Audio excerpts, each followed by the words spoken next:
Kaspar, pasaki labvakar mūsu auditorijai. Labvakar.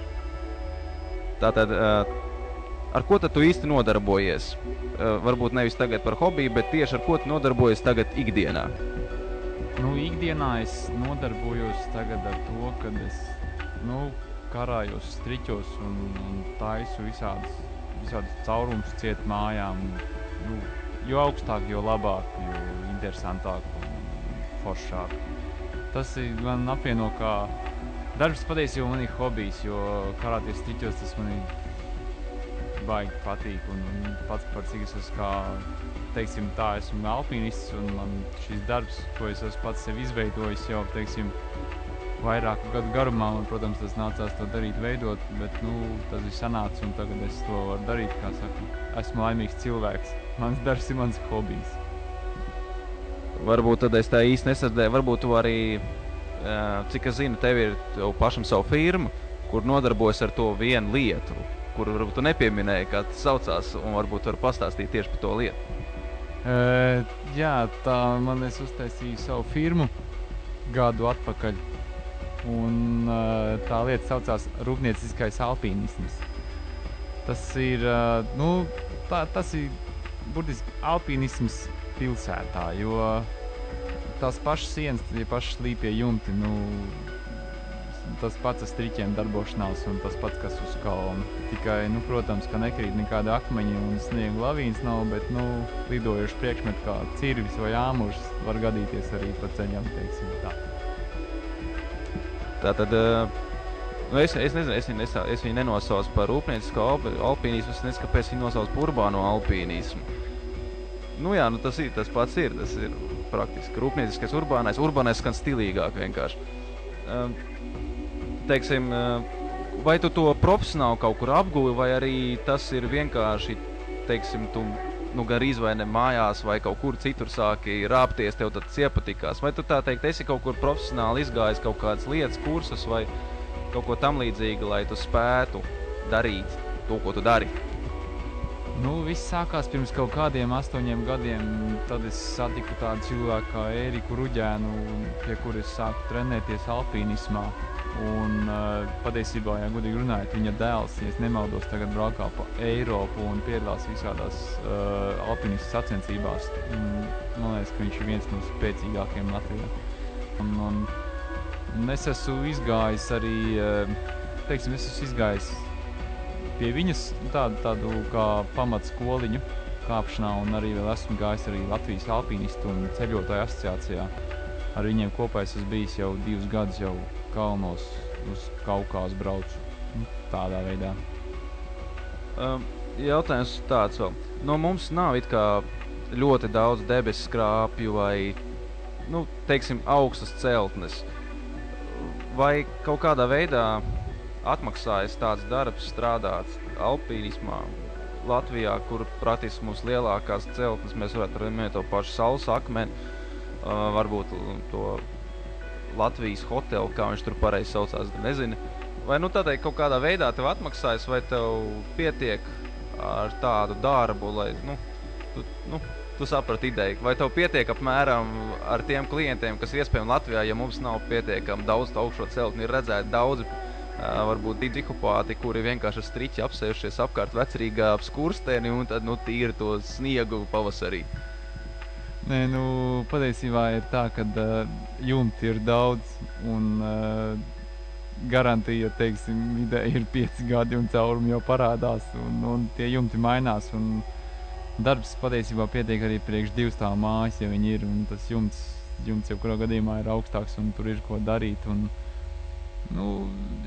darbs ir. Viņš, protams, ka nav augsts kā Latvijas tāda viesnīca vai tas tagad tā Svētbanka, bet ir gan aizraujoši un patiesībā arī priekš dvēseles piepilda dvēseli arī viņš ar to.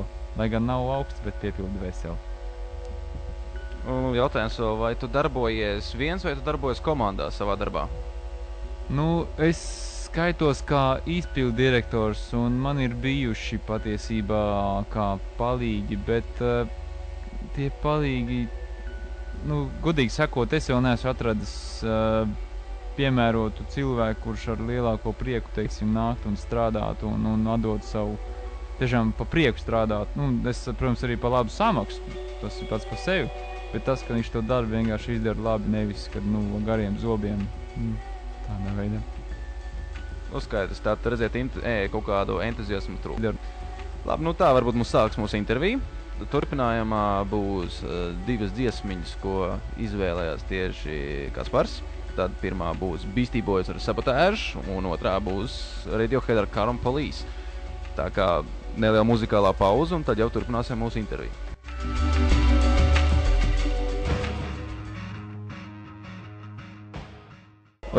Protams, atcerieties to, ka mierīgi zem mūsu vakara posta uzdodiet jautājumus, ko jūs tieši gribētu noskaidrot, zināt, vai jums vienkārši ir kaut kas, ko pajautāt tāpatās. Tā kā droši rakstiet, un mēs centīsimies atbildēt uz jūsu jautājumiem.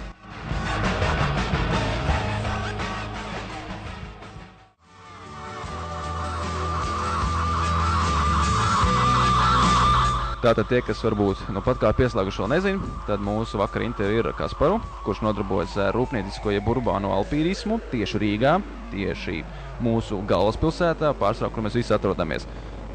Jautājums pirmais jau ir ieradies, un tas ir no Anī, un viņas jautājums ir par to, ko tu tieši dari uz tiem jumtiem. Nu, es tos jumtus gan mainu, gan lieku jaunus, gan arī pielaboju, ja kaut kāda cauruma, teiksim, tur rodās. Nu, tas patiesībā daru visu, ko var izdarīt uz jumtiem. Tad nākošais jautājums bija par to, vai bez tavu uzņēmuma, īstenībā kā sauc tavu uzņēmumu? Doles projekti. Tātad, vai bez tavu uzņēmuma Doles projektu ir vēl kāds cits līdzīgs, teiksim, kāds konkurents, kurš nodarbojas ko līdzīgi? Patiesībā ir ļoti daudz, teiksim, tā priekš šīs mazās valsts kā Latvijas, kas nodarbojas ar tādu lietu kā rūpnieciskais alpīnisms, jo tikpat labi ir arī tāda firma Liepājā, Rīgā ir vairākas, es pats esmu strādājis tajā pašā Liepājas firmā un Rīgas vienā firmā, un tad es vēl pats esmu pasties un arī zinu, kad ir, nu, ja es nemaldos, tad kādas 4 firmas Rīgā tikai, kas nodarbojas ar tādām pašām lietām. Un vai, nu, jautājums no manas puses ir, vai ir jūtama, teiksim, tā konkurence, jo mēs daudz strādājam dažādās citās sfērās, un konkurence šobrīd, kad, teiksim, ir grūti laiki, vai tev ir šobrīd jūtama tas, ka konkurence tev atņem kaut kāds klients, vai arī jums ir tik kaut kādā ziņā katrs uzņēmums sava specifika, vai ir labākie vai sliktākie? Tad vai tu jūti to konkurenci starp šiem, teiksim, 4-5 uzņēmumiem? Par cik, teiksim, mana firma ir maza, es tos konkurentus nejūtu, jo patiesībā saskaitot tos jumtus, cik ir Latvijā un cik ir tās firmas, kas to izdarīt, nu, tas ir, konkurenti nav, bet niša ir patiesībā, var teikt, kad ir aizpildīta. Vienīgi tas, ka cilvēki to īsti nezina, kā tas saucās un kur viņus meklēt, nu, tādā veidā.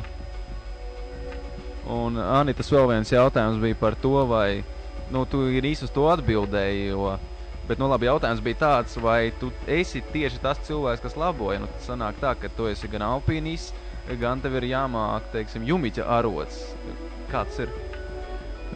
Teiksim tā, nu, jumiķa diploms man nav nekāds, bet jumtus es esmu jau labojis jau gadus 6.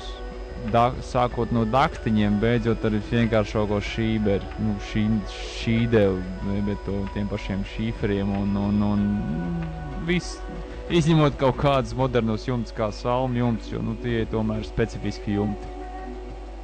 Jā, un salmu jumti diez vai ir tālu augšā. Labi, vēl jautājums ir no Spiritualized. Protams, mūsu klubja lietotājs, mūsu draugs ir Minčuks, kā mēs viņus saucam, tuvākie cilvēki. Tātad viņam ir jautājums, vai bez drošības līdzekļiem bieži ir kāpjat uz kādām ēkām, piemēram, tur pa kaut kādiem postpadomju cehu jumtiem, tātad? Bez tādiem līdzekļiem patiesībā es redzēju, kad priekšnieki